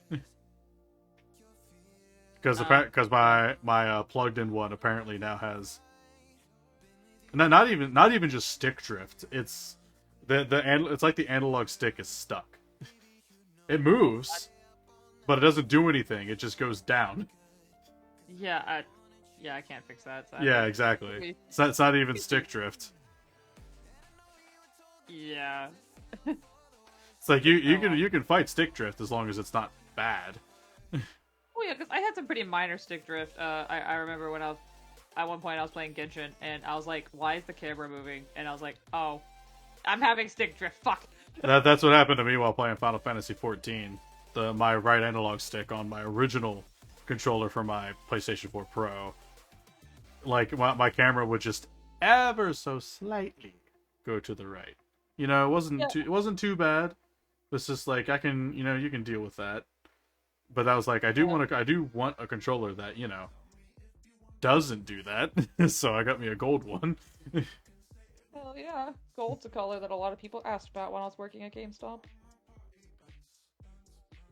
I should really get another controller though, just to actually have a backup, so that way this one doesn't get Yeah, stick drift too. I actually kind of want to get a PS4 controller specifically for my computer for when I play on Steam. I actually do, except it's not official licensed PS controller. I mean, you know what? It doesn't have to be officially licensed, just that it works. Yeah, that's the thing. I originally bought this so that because it was a cheaper than buying official PlayStation controller, and the controller didn't really work with the PlayStation, so I was like, screw it, it could just be my gamepad on PC. Oh yeah, I had one, but then I sold it because I sold a bunch of stuff to pay for rent. It was fun. Yeah, that's fair. That's when I sold the Dragon Ball Z game too, by the way. Oh, I know. I know when it happened. Sorry, I was broke, but now I got a better job. No. Yeah, trust me, I get you. So, But yeah. Good times. But yeah, I'll probably I probably won't update because I don't think I ever actually deleted Fighters off my PlayStation. It's still there. I just haven't updated it in a long time. You know, now that I'm talking about the Dragon Ball Fighters game, like, I'm no pro at fighting games, but like, I do like talking about fighting games. I like talking about like the design and stuff a lot. Maybe I should have a fighting game episode. We could. We also could play because I don't know if you bought this one physically or digitally, but could always reopen the Demon Slayer fighting game. I do have that. It's digital. Okay. Oh yeah, because they released a bunch of demons. Did you know that they added Tengen? And he's Yeah, gonna come out that's later the this year? thing I know about it. We literally like played it the first, I don't know, 2 weeks of release, and like that was it. At least for me, it's like I don't know, because it's like, well, what's the? It's almost like what's the point? Because it's just you and I that had the game, and it's like Yeah. there's no way we're gonna play this consistently anyway, because we're still gonna be playing Final Fantasy 14 anyway. That's not the topic at hand. Yeah. We're just going on a tangent. Yeah. Ugh, Lord. But Yeah, regardless, maybe... Fighters is a fun game. It's a pretty well made one from what I can see from like the It fighting is. game community and whatnot. Yes, because it is made by like what a lot of people consider to be like the god of creating fighting games. Arc System Works. They've created Blaze Blue, Guilty Gear. They collaborate a lot on fighting games. They make Grand Blue Versus. I don't know. They're most known for fighting games like that. Right. They're good for anime fighters specifically. Yeah, What is referred to as a 2D 2D style fighting. So, because I think that if I'm allowed to be a little technical about this, because this is related to Dragon Ball. Uh-huh. A lot of the Dragon Ball fighter games, while they're not bad, I think part of the problem is because you're trying to balance air combat as just strictly a fighting game. Dragon Ball Z Kakarot, it works a bit better because it's not strictly just a fighting game, it's actually more of an RPG. Yeah, Dragon Ball Z Kakarot is an RPG. Yeah, so, well, true, it's fighting, but, like, it has, like, specific options for being in the air like that. Strictly fighting games that allow you to go in the air like that are very clunky because of how you have to try and balance it. Arc Systems was like, you know what we're gonna do? We're gonna put it on fucking ground fighting. And I'm like, yes! You can do air combos, of course, but you don't have to stay in the air. And that, honestly, makes it much more grounded and much better, in my opinion. Yep. Good That's stuff. how Fighters works. So, So yeah, good job. I don't know. There's my 2-cent opinion about that. Yeah, I'm that, not saying that stuff does like make sense though. It doesn't, and this isn't to say that, like, you can't not like a fighting game like that. A lot of people love Xenoverse, and Xenoverse very much has air fighting like that. A lot of people like that one, but in my opinion, as a fighting game specifically, games like that just do not work unless you specifically balance it for it, or it's an RPG like Kakarot. So, thank you for coming to my TED Talk. Yes. I am a newbie when it comes to fighting games. But it's like, but trust me, I will talk about them. Oh yeah, I will talk about them. I'm just letting you know that my opinion probably doesn't matter. So, but I'll talk about it. Oh yeah. So I'll yeah, just try and trying sound to smart. think. What's a What's something you what's something else that's more specified? I don't know. You have any other random things to question? want- Think about this. What's something weird that maybe I want to talk about? Oh, can we talk about how the like special episode of History of Trunks is sad as fuck? Oh yeah. I just randomly remembered about that, and I was like, oh my god, that's so sad. I mean, it was really good, but it was so sad. Yeah. I mean, Oh, the thing is, like, with the whole future thing, and you know, Goku's gone, Vegeta's gone. Yeah. It's like, well, this sucks. And then you just have Trunks and adult Gohan Yeah.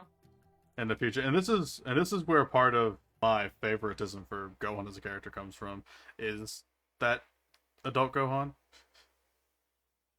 Yeah. because that was a really good Gohan. Yeah. it was. I liked it a lot. Jerica, we have to talk about this. You know this. It's definitely a good specification that we can talk about. It was sad. I remember even as a kid, I'm like, no, I can't do this. That is the worst. I swear I have childhood issues from that. Oh, actually, can I mention about that one scene, Jerica? You know the one.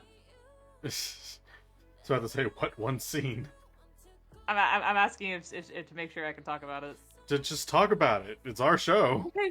Okay, fine. Okay, so like, during the time in which Goku's supposed to take this medicine, but like, obviously because like, oh, Jerica just screamed at me.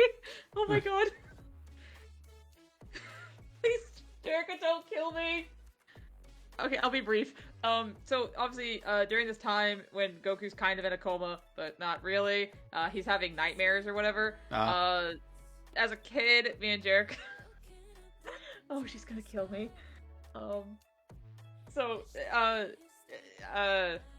was in the dream where, the androids were, like, kind of trying to get after Goku, like, you know, trying to sneak in and kill him or whatever. Mm-hmm. Trunks was there, and obviously he has a sword, so, like, he reached for a sword and tried to go after 17, but then 17 did a thing where he flipped the sword around and actually stabbed Trunks. Jerica was so convinced when that happened that Trunks actually died.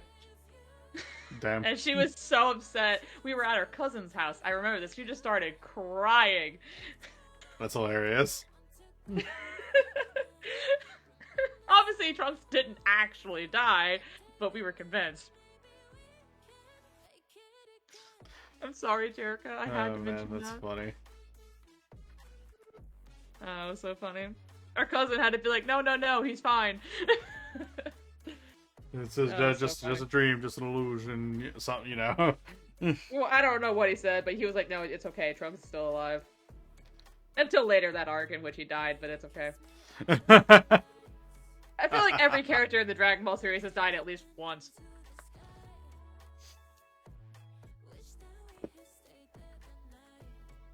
I was only silent because I was really trying to think. You're fine. I was like, that was basically my story. I was really trying to think if there's someone who hasn't. I am talking about in the main cast. In the main cast. But here's the thing: they had to truly die. Yeah, whenever I thought about it, I was like, Gohan has never actually died, like truly. He got consumed by Boo, but that doesn't kill him. Although, are we gonna count the history of Trunks as a time he's died? Yeah, but that's an alternate timeline though. That doesn't really count. Okay, so they have to die in the main timeline. Okay. Yeah. Okay. Then yeah, I guess it's Gohan. Yeah, Gohan. If we want to talk about main people, and like you could throw in obviously Goten and Kid Trunks if you really want to, because they haven't died either. They just got consumed by Boo as well. Yeah. But again, this is out of the actual like Z Warriors basically. Everybody's died except Gohan. Does the turtle count? Wait, what? The turtle. The turtle of Master Roshi's house? Yeah. No, the turtle does not count, and Master Roshi technically wasn't a part of the Z Warriors, so that way I will not count him as part of that. I'll get to your question in a second, Jerica. But Master Roshi himself doesn't count just because he wasn't actually a part of the Z Warriors. So that's what I'm going based off of, is the Z Warriors.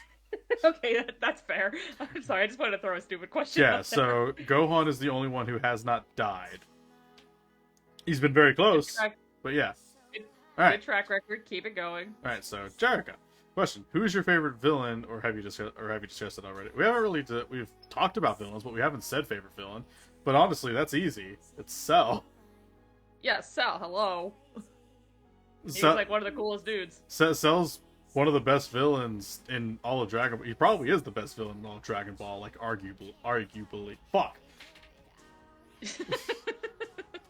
I'm gonna stop talking now. Okay. I mean, that's fine. I'll keep talking. Correct answer. Okay. Yeah, regardless, yeah, it's Cell. Like, just I feel like there's no argument to that. I mean, there probably could be some argument, but not much. I mean, I like the fact that, because in my opinion, you know, Frieza's been around too long, and even still, he wouldn't be better than Cell if he only was in Namek. Boo isn't better, although adult Boo was kind of fun for a bit there. Let's see. I'm not counting GT, although it's got some decent stuff. Jiren sucks. I mean, does Hit count as a villain? He was like a brief villain, I feel like. Because to be fair, Hit may not be. But no, he's actually a really cool guy. Yeah, like, here's cool no. Here's the thing. Kid Buu was great because of what was happening in the series. Kid Buu itself as a character is not great because it's just become this feral, mindless, I want to kill everything. I mean, to be fair though, mood. That's why I liked Adult Buu, because, you know, he's consuming it. Like, he's still an idiot, but once he starts consuming people, he actually gets smart. He actually talks after he consumes, like, Piccolo, for instance. He actually gets very intelligent. I mean, Piccolo is intelligent, but also kind of stupid, because it's like, why won't you teach... Oh no, he was trying to teach Gohan how to dodge. Yeah, exactly. He tried. I was like, I'm sorry, no, he was smart. I lied. Like, that's the thing. It's like, I'm talking, like, from a character standpoint of the villain, Kid Buu is nothing. Now, what the series brought us was some cool shit. You know, Goku. It gave us Vegito. Well, to be fair, Vegito came during Adult Buu. And then it gave us Super Saiyan 3. It gave us the super huge Spirit Bomb. Absolutely insane. That finally finished it all out. Like, what was happening in the series at the time with the Buu Saga was fantastic. But Kid Buu as a character, as a villain, it's just kind of meh. Just because, you know, it's just a super powerful enemy and that's all it is. As a matter of fact, I put Kid Buu on the same level as Jiren. That bad? Yeah, because again, like, here's the thing. Jiren isn't mindless, though. It's just not a great character. Yeah, that's like, fair. he's just powerful, and he didn't really talk a whole lot. And again, like I said, once he did start talking, it's just like, there's just not much going on. And then they gave you backstory way too late. Like, he was an orphan and stuff like that. It's like, okay, you couldn't have given this to us sooner, so that way we could have, you know, maybe felt something and built a little bit more off of. I was about to say, like, is the backstory even good? No, that's why it's so irritating. Okay. Like again, yeah, he was an orphan. Don't get me wrong, that absolutely sucks. But they don't. It's not even like really built upon. They just kind. It's just that he was an orphan. It's just again, they show like a little bit, but like, it's really not much. Wow. So yeah, I mean, since Jiren actually has some form of character in him, like, yeah, Kid Buu can be below Jiren, but it's still like, but I actually liked Kid Buu just because it's gotten to the point where it's just all power. There's nothing else there. Well, yeah, because like he evolved from Majin Buu and Adult Buu. Yeah. So like, he's still kind of the same person, but also not really. Yeah. So, but no, I agree. Cell is interesting. He's funny. I like the idea of like, oh, I could do everyone's signature move. Can you counter that? Like, you know, these are like y'all's ultimate moves. How do you be stronger than your ultimate move? It's kind of fun. Yeah, and not only that, a bridge series Cell was fucking fantastic. A bridge series Cell was the best. Oh my god. I like, seriously, if I was to, you know, list the characters that were the best to watch in the abridged series, the only one that competes with Vegeta is Cell. Cell was, also the introduction to like actually seeing Perfect Cell in the abridged was so fucking good. Yeah. Oh, so funny. Cell was great. That's why I would also recommend watching. You might have seen some of them, but there's a channel on YouTube called Devil Artemis that does these Cell versus series. seen some of them recommended. I never watched them because they had so many, and I was like, I don't know if I want to get into this. They're They're hilarious. I don't watch all of them, but when I do, I have a good time. Well, maybe I should watch a few. That's the thing. My friend Taylor suggested it to me. Cell and a Bridge is iconic. God bless Takahata 101. Yeah. Is he actually voiced by Takahata? That's a good. I honestly never even realized. I was just enjoying the show, you know. I don't remember who voiced Cell in the abridged. I was like, I don't know who's voicing who, but all of you are doing an absolutely fantastic job. They're great. All according to Cake. Yeah. So funny. But Like that's the thing. Like they were really accurate with a lot of the voices, and then some of them they decided to go like whenever they did Goku, they wanted the voice to be like the Japanese voice actress being this like higher pitched sound. Oh yeah. So that's why they went with that. So I mean, and Also, they kind of did the same thing with Gohan, but not to the same extent. Also, I think is it your favorite thing in the abridged regarding instant teleportation or instant transmission? It's absolutely one of my favorite things in the abridged series. Whenever Goku does instant teleportation or whatever, it's just a pop sound effect. Yeah, because it's the smartest thing ever. In the original, you would see him like grab the person, and then you would see like the effect of fading out. But no, in the abridged, it's just pop. Like okay, it's one of my favorite things. It was even funnier, like in the super serious moment with Cell, trying to like basically blow himself up and take everyone with him. The super serious moment of, okay, I'm gonna grab Cell and we're gonna poof on out of here. And I'm like, it took me out of the moment for a second, but it was really funny.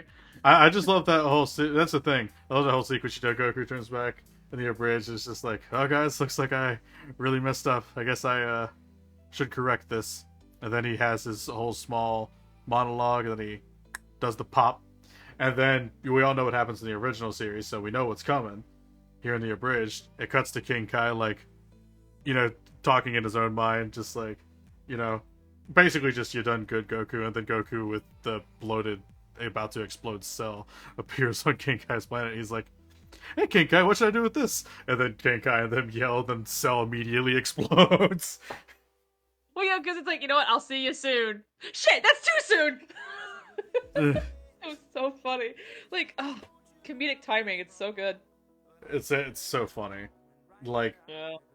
Like, I would've, don't get me wrong, like, yeah, burnout's a thing, and that really sucks. It is definitely disappointing that they decided to stop, but I respect that they wanted to stop doing the series, but just, could you imagine real quick the kind of shit Team 4 Star could have come up with if they did do Through the Boo Saga abridged as well? Oh, I would have loved to have seen what they have done for that Boo. Would have been absolutely hysterical. Also, like, I want to see what they would have done for like Majin Buu, Adult Buu, and Kid Buu, but I'm also even more intrigued for like what would they do for Majin Vegeta? Because Majin Vegeta is a bit sassier than regular Vegeta, but then regular Vegeta in the abridged is already a sass master. How do you make that better? Just turn it up another 10.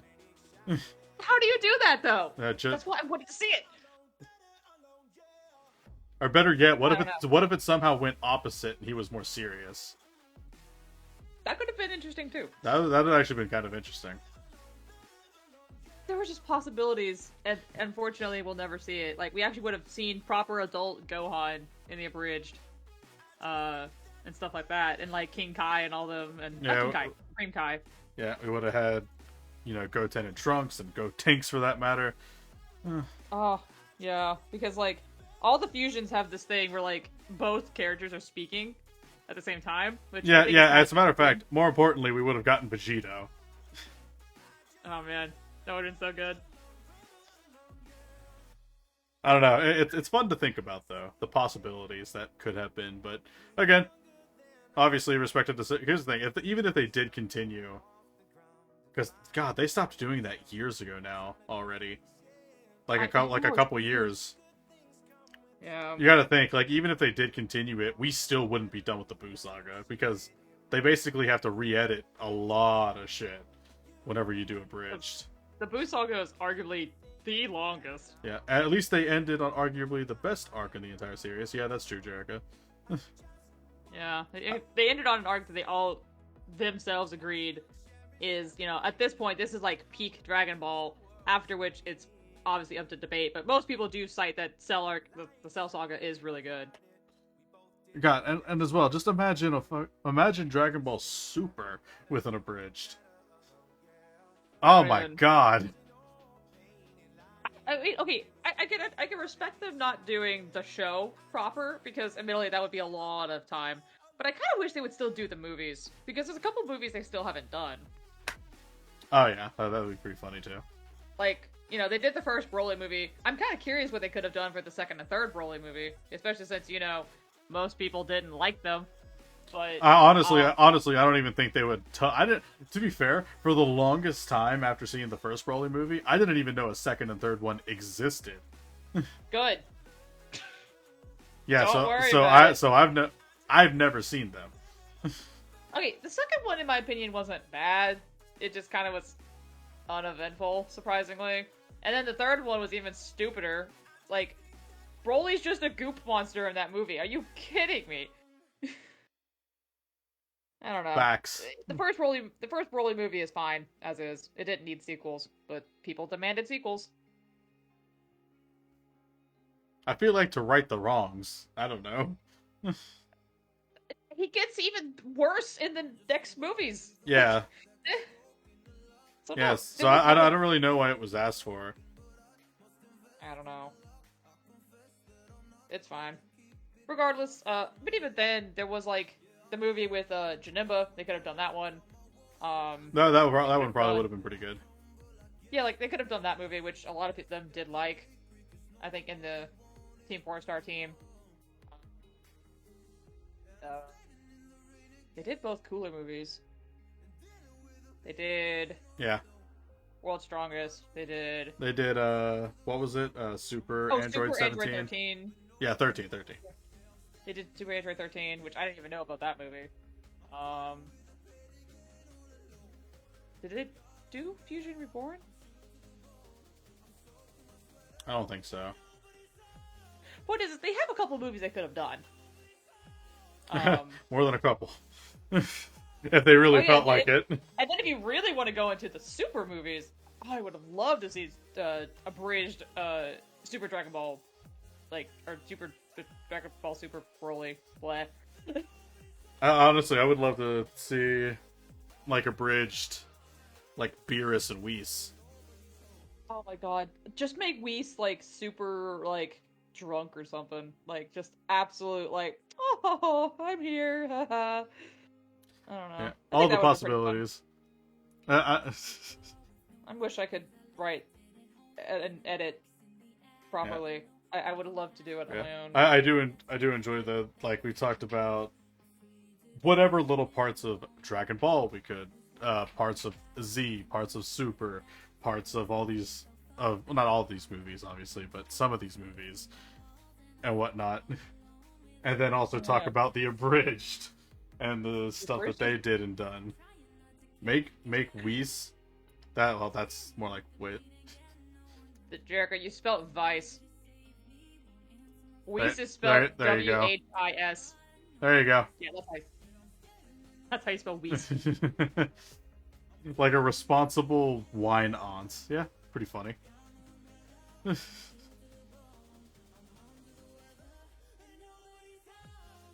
But yeah, it's good stuff. We just kind of talked about anything and everything related to we even talked about fighters. Just anything related to Dragon Ball.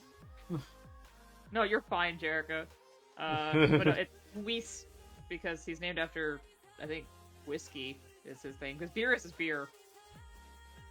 And I think and Whis is either whiskey or wine. I'd be surprised if it was wine. I think it's whiskey, but I heard it could be wine. But yeah, so, I mean, we're coming up on 2 hours, and honestly, I enjoyed I think we're at a pretty much fine point. Just all this like random talking. I feel like it's been a lot cleaner, despite some parts maybe compared to like how we I mean, normally yeah, that's compared why, like, compared to like how compared to how we like normally do our episodes. You know. oh yeah, but I think like I don't mind if we just pick a topic and then just see where it goes. That's always fun. Yeah. So yeah, this is definitely a bit more fun. We'll probably next time we talk about Dragon Ball, maybe we will do something more specific. But definitely an ending point that I'll just bring back up again because I've said this time and time again. Dragon Ball at this point is nostalgia. It is not, and like the animations, everything that they do related to that department, it's absolutely fantastic to watch and fun. And just listening to the voice actors do their thing is always good, especially the dub. Okay. So,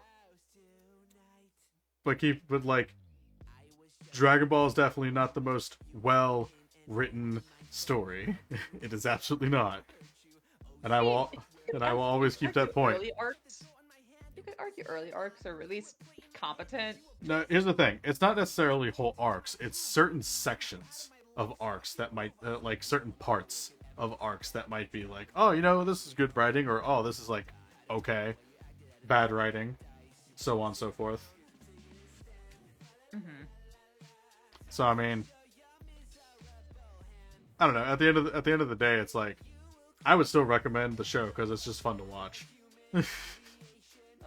By all means, like watch it. It's fun, especially if you're already a Dragon Ball fan. Just why not? Just continue it, Jess. No, I'm sorry. I'm not gonna lie. When I worked at GameStop, of course we would get some Dragon Ball Z merch, and occasionally what we would get like this big set of like a little set of like replica Dragon Balls, and every single time I saw this, I'm like, I want this so bad.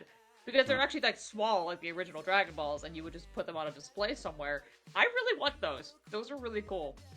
Yeah, and real quick, Like, the Dragon Balls are iconic. real quick, sometimes you just want a simple, straightforward power fantasy with awesome cliche shonen fight scenes. And Dragon Ball is a great show to get that. Yeah, for sure.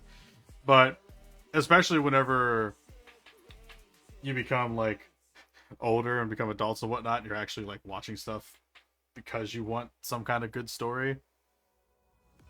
Like, don't get me wrong. Like I said, Dragon Ball throughout its whole series, it has good parts. It doesn't have like every little piece of its arc is like fantastic. Again, that's why Cell Saga is like peak, because it actually has like most of it is actually good. It's like, all right. Yeah, because like there were stakes involved. Because like not only was it like, you know, the world was at stake, it was being broadcast. Yeah. Of all things. Which is interesting. Oh yeah. So I mean, it's just like, and I mean, yeah, I may not have much to say with some stuff as well that I've watched in the past that I actually like, but again, I know even some of the other stuff I've watched is complete bullshit. Whether it's bad storytelling or plot holes and whatnot. Like, it happens. But regardless, if it's fun to watch, then just watch it. It's plain and simple. I mean, like stuff like plot holes or whatever can be forgiven if, like, you know, it's awesome. But, you know, it depends. I am one of those people that I am a bit of a nitpick. And I will sometimes step back and be like, yeah, that's stupid. But usually I let it go. Oh yeah. Alright. So, I think we'll go ahead and conclude it here. We could obviously probably talk about even more if we really wanted to, but you know, it's been a couple hours. You know, I think it's a pretty good show, all in all. Just talking about Dragon Ball stuff. So, alright, so thank you to anyone who happened to drop by again, even if you didn't chat. It's always nice. Hell yeah. And we'll have to decide on what we do next week. Probably be a game, but we'll have to see. I don't know. You want to finally talk about Code Vein? So yeah, that's kind of one thing I was kind of thinking about, because we had, to those that are unaware and whatnot, like we did have this as a podcast that we did on Spotify. I mean, we only did like 9 episodes, I want to say, because again, it was just a weekly upload basically, and so we have those 9, and then we have the ones that we've been doing up to this point on here, and it's like, we've mentioned Dragon Ball a lot, or more, I guess more so I've mentioned Dragon Ball a lot because I would call it out a lot. And it's like, why have we not talked about Dragon Ball? And then whenever we're having conversations of like, why have we not talked about this? Code Vein was also on that list of how have we not already talked about this? The same thing happened with Persona 5, actually. It's like, how do we not decide to talk about Persona 5 sooner in our history? And to be fair, we have plenty of other stuff. Like, we only ever actually got to like part of a Kingdom Hearts discussion, and we have more than enough opinions to continue talking about Kingdom Hearts. I don't know if I'm. But I'm not prepared for that, to go back to that yet. So who knows? Maybe it'll be Code Vein. Maybe we'll decide something else. We'll just have to wait and see. Not going to confirm anything. Yeah, but it is a possibility. I'm curious what you'll think of what you want to talk about on your birthday. I know it's a month away still, basically, but I don't even know. So I'm interested what you may come up with. So yeah, it'll end up probably being a show that'll be more of your talk, like whenever I want to talk about music. But I did something to incorporate you more. Yeah. So. You know what? I think I have an idea, but we'll have to discuss that. We'll have to discuss that. That'll probably be the day I finally school you in Nier. Maybe so. Oh well. Just we'll just depends. Yeah, we'll see. But alrighty then. So again, thank you to everybody who came by. Thank you, Jerica, and we will see you all in next week's show. All right. All right. Ciao. Ciao for now.